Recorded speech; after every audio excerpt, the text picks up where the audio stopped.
সন্তানের বিয়ে দিতে চলেছেন, লক্ষ লক্ষ টাকা খরচা করবেন বলেও ভেবেছেন, কিন্তু সন্তানের জন্য একবারের জন্য মাথায় আসেনি যে জন্মছক করানোটা দরকার বা ম্যাচ মেকিং করানোটা দরকার। ম্যাচ মেকিং ছাড়া আপনি একটা মানুষের ভেতরে কি করে বুঝবেন যে আপনার সন্তান বিয়ের পরে কেমন থাকবে, ভালো থাকবে না খারাপ থাকবে? বিয়ের মতন একটা সিরিয়াস ডিসিশন এইভাবে নেওয়াই উচিত নয় যে ভালো লাগলো আর বিয়ে করে ফেললাম, ভালো লাগলো প্রেম করে ফেললাম।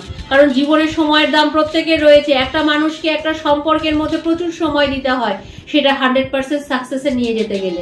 এবার সেই সময়টা দেওয়ার পরে যখন জানতে পারবেন এই মানুষটি আপনার নয় বা আপনাকে সারাটা সময় প্রতারণা করে গেছে, তখন কেমন লাগবে?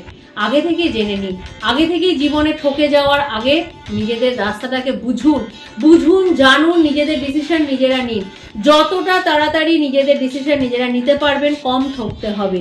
আমি অবশ্যই রেকমেন্ড করব বিয়ের আগে বা যে কোনো সম্পর্কের আগে ম্যাচ মেকিং করিয়ে নিন।